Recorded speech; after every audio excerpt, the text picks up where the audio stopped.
I've had the pleasure of reviewing a lot of shoot 'em ups and shooter games this past year for the Nintendo Switch. I mean, I love those games, so I do kind of gravitate to them a little bit. Well, today I got another one for you. Thanks to the publisher, I've been able to play the horror sci-fi shoot 'em up Remote Life prior to release. How is it? Well, it's a little bit flawed. I'll tell you why I think that might be the case in today's review, so hang on, make sure to subscribe to the channel as I give you my thoughts on Remote Life.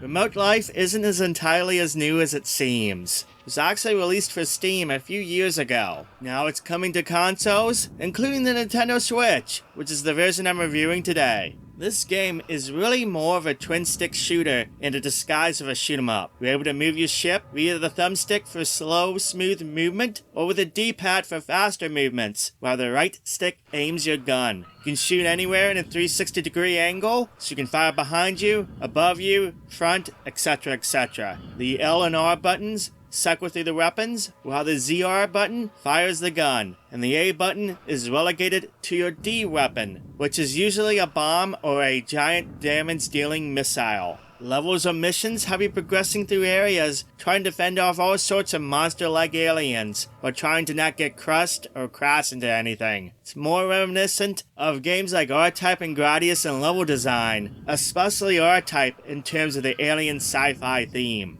Speaking of the sci-fi theme, I love the look of the game. I really love the horror aesthetic. It really helps it to stand out compared to other shoot-'em-ups. And honestly, I love the twin-stick shooter concept too. You know, in the style of a shoot-'em-up. It's really neat on paper. I love the giant sprites. It's a neat-looking game.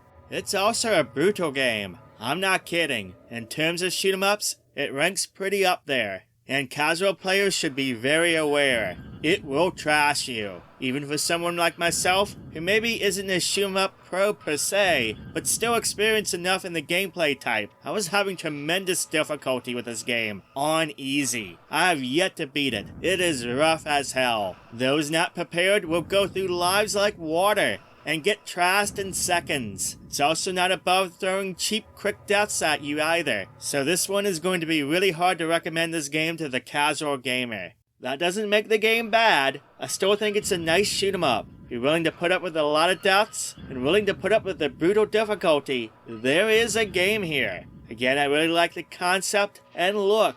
I just think the sky-high difficulty kind of puts itself into a really tight box in terms of who I can recommend this game for. Beyond the gameplay, there is a couple issues I do have with the game. One, the menu system. They really should have done without the arrow on the screen thing. I guess it was done to mimic a mouse, but it's slow and it's tedious, and there really isn't any point of having that on a menu system on a console. It doesn't break the game for me, but just something in 2022 that unless there's a point to doing it, it's something we can do without. Beyond that, text is pretty darn small. If you play in portable mode, it's pretty darn small to see, to the point I can imagine some people not being able to decipher the text on screen. Those two things are fixable, so hopefully they are patched in the future. Final verdict though, while I'm glad to see this on the Switch finally, it's pretty much a straight port of the PC version, no new improvements that I can see. The game is a great concept, again love the look, the theme of the game. Its difficulty is just going to throw some people off, and really, in all seriousness, it's brutal, and I can only recommend this for those who are willing to deal with the challenge. Also at nearly $20, it is a bit pricey for a straight port of a PC game that is over 2 years old. There's so many other shoot 'em ups on the Switch, it makes it hard to recommend this game.